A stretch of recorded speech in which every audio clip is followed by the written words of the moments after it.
پیارے بھائیوں اور بہنوں، آج ہم آپ کو ایک ایسا واقعہ سنانے جا رہے ہیں جو اسلام کی سب سے بڑی خوبی یعنی انصاف کی جیتی جاگتی مثال ہے۔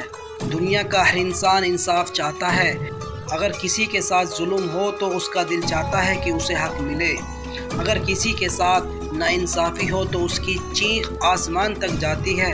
لیکن افسوس، انسانوں کی بنائی عدالتیں بہت جگہوں پر کمزور پڑ جاتی ہے، مگر اسلام کی بنیاد ہی انصاف پر رکھی گئی ہے۔ قرآن مجید میں اللہ تعالیٰ ارشاد فرماتا ہے، اے ایمان والو، اللہ کے لیے قائم رہنے والے اور انصاف کے ساتھ گواہی دینے والے بنو، اور کسی قوم کی دشمنی تمہیں اس بات پر آمادہ نہ کرے کہ تم انصاف چھوڑ دو۔ انصاف کرو، یہی تقوی کے زیادہ قریب ہے۔ اب ذرا اس دور کی طرف چلتے ہیں جب اسلام کی حکومت پوری دنیا میں پھیل رہی تھی۔ عرب کی ریگستانی سرزمین سے نکل کر اسلام کا پیغام مصر، عراق، شام اور فارس تک جا پہنچا تھا۔ مسلمان حکومت کر رہے تھے، لیکن ان کی حکومت تلوار کے دم پر نہیں بلکہ انصاف اور اللہ کی رحمت پر چل رہی تھی۔ اتہاس گواہ ہے، جب انصاف کا نام لیا جائے گا تو صحابہ کرام کا نام ضرور آئے گا۔ اب ہم اس شخصیت کا تعارف کرانے جا رہے ہیں جن کا نام سن کر دلوں میں روشنی پیدا ہوتی ہے۔ وہ ہے حضرت علی۔ حضرت علی کا تعلق قریش کے اس خاندان سے تھا جس سے رسول اللہ صلی اللہ علیہ وسلم بھی تھے۔ آپ کے والد کا نام ابو طالب تھا اور والدہ کا نام فاطمہ بنت اسد۔ حضرت علی بچپن سے ہی رسول اللہ صلی اللہ علیہ وسلم کے قریب رہے۔ وجہ یہ تھی کہ مکہ میں اقال اور تنگی کا زمانہ تھا۔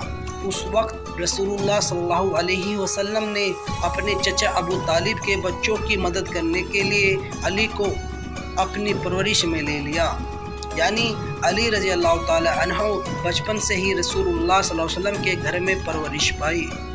ان کی آنکھیں نبوت کی روشنی میں کھلی۔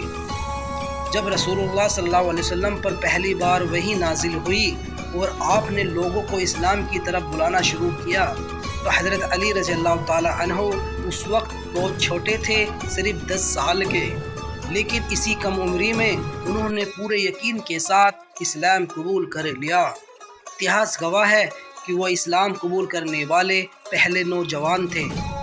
سوچئے، جہاں بڑے بڑے لوگ ڈر اور شک میں پڑے تھے، وہاں ایک بچہ بول اٹھا، میں گواہی دیتا ہوں کہ اللہ کے سوا کوئی معبود نہیں اور آپ محمد صلی اللہ علیہ وسلم اللہ کے رسول ہیں۔ حضرت علی رضی اللہ تعالی عنہ صرف ایمان اور علم میں ہی آگے نہیں تھے بلکہ بہادری میں بھی بے مثال تھے۔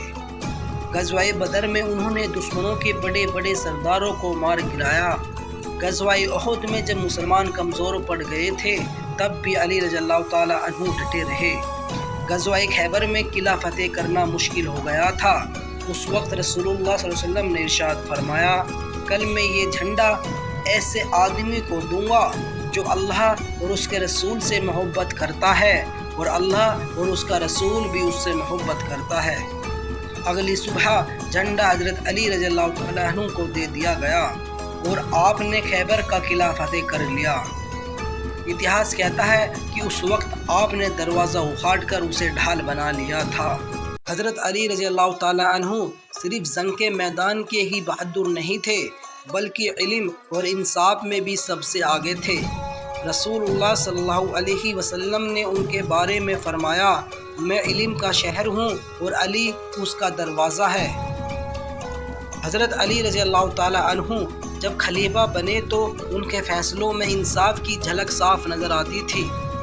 وہ کہتے تھے، حق کہنے سے مت ڈرنا، کیونکہ انسان موت سے پہلے نہیں مر سکتا۔ ان کی زندگی میں انصاف اتنا اہم تھا کہ اپنا حق بھی چھوڑ دیتے لیکن ظلم اور ناانصافی کو کبھی برداشت نہیں کرتے۔ پیارے بھائیوں اور بہنوں، جس واقعے کی طرف ہم جا رہے ہیں اس میں صرف حضرت علی رضی اللہ تعالی عنہ ہی نہیں بلکہ ایک اور مہان شخصیت بھی شامل ہے، اور وہ ہے اسلامی عدالت کے قاضی شریح رحمۃ اللہ علیہ۔ اسلام کی خوبصورتی یہ ہے، اس میں حکمران اور عام آدمی دونوں ایک ہی عدالت میں کھڑے ہوتے ہیں اور عدالت کا ذمہ قاضی کے ہاتھ میں ہوتا ہے۔ اگر قاضی ایماندار اور اللہ کا خوف اپنے دل میں رکھتا ہو تو پوری امت کے لیے رحمت بن جاتا ہے۔ قاضی شریح کا پورا نام تھا ابو امیہ شریح ابن حارث الکندی۔ آپ یمن سے تعلق رکھتے تھے۔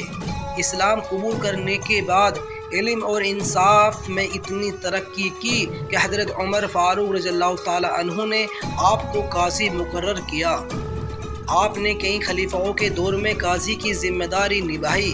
حضرت عمر رضی اللہ تعالی عنہ، حضرت عثمان اور پھر حضرت علی رضی اللہ تعالی عنہ کے زمانے میں بھی۔ اتہاس کہتا ہے کہ آپ لگ بھگ 60 سال تک لگاتار قاضی رہے اور اس دوران کبھی بھی آپ کے خلاف ناانصافی کی شکایت نہیں ہوئی۔ قاضی شریح رحمۃ اللہ کی سب سے بڑی پہچان یہ تھی کہ وہ اللہ سے ڈر کر فیصلہ کیا کرتے تھے، نہ رشوت لیتے، نہ کسی کے دباؤ میں آتے۔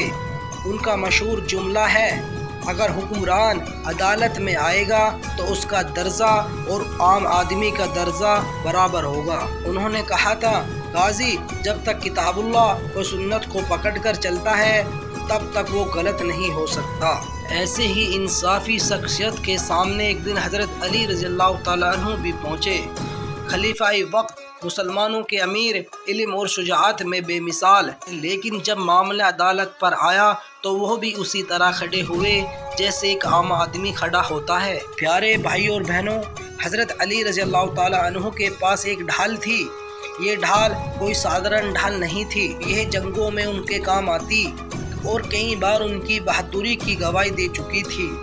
لیکن ایک روز آپ نے دیکھا کہ یہ ڈھال غائب ہو گئی ہے۔ کافی تلاش کرنے کے بعد آپ کو معلوم ہوا کہ وہ ڈھال ایک یہودی کے پاس ہے۔ آپ اس یہودی کے پاس گئے اور نرمی سے کہا، بھائی یہ ڈھال میری ہے، مجھے واپس کر دو۔ یہودی نے جواب دیا، نہیں یہ ڈھال میری ہے، میں نے اسے خریدا ہے۔ اب معاملہ بڑا ہو چکا تھا، لیکن دھیان دیجئے حضرت علی اس وقت خلیفہ وقت تھے۔ اگر چاہتے تو ایک حکم دے کر وہ ڈھال واپس لے سکتے تھے، مگر انہوں نے ایسا نہیں کیا، بلکہ انہوں نے کہا، چونکہ تم دعویٰ کر رہے ہو تو چلو ہم عدالت میں چلتے ہیں، وہیں فیصلہ ہو جائے گا۔ پھر دونوں عدالت پہنچے اور سامنے بیٹھے تھے مشہور قاضی شریح رحمۃ اللہ علیہ۔ لوگ حیران تھے کہ آج خلیفہ وقت خود ایک عام آدمی کی طرح عدالت میں کھڑے ہیں۔ قاضی شریح رحمۃ اللہ علیہ نے امیر المومنین سے کہا، آپ کیا دعویٰ کرتے ہیں؟ حضرت علی نے کہا، یہ ڈھال میری ہے، یہ میرے پاس تھی اور اب اس یہودی کے پاس ہے۔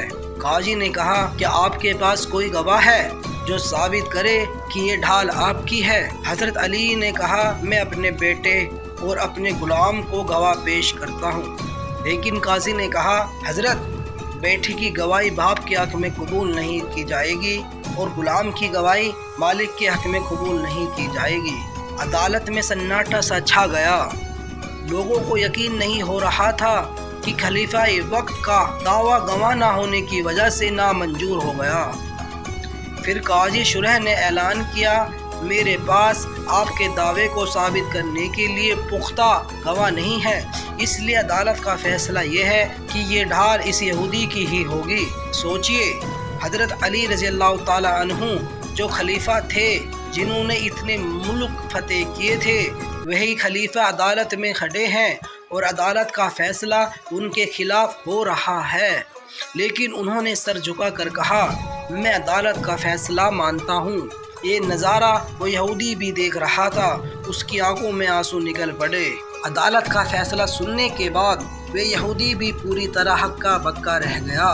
اس نے سوچا، خلیفہ وقت جو سارے مسلمانوں پر حکومت کرتا ہے، اس نے اپنی طاقت اور عہدے کا استعمال نہیں کیا، بلکہ عدالت کا فیصلہ مان لیا، اور یہ انصاف اور سچائی کی مثال ہے۔ اس کے دل میں ایک ہلچل ہوئی۔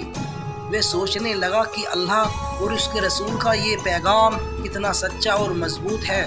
قاضی شریح رحمۃ اللہ نے بھی اس یہودی کو یہی سمجھایا، دیکھو یہاں طاقت اور امیری کا کوئی اثر نہیں، عدالت میں صرف حق چلتا ہے، یہ اسلام کا قانون ہے، جو صحیح ہے وہی چلے گا۔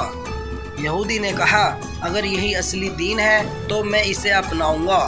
پھر اس نے کہا، میں گواہی دیتا ہوں کہ اللہ کے سوا کوئی معبود نہیں اور محمد صلی اللہ علیہ وسلم اللہ کے رسول ہیں۔ اور یہی عدالت کے بیچوں بیچ اس نے اسلام قبول کر لیا۔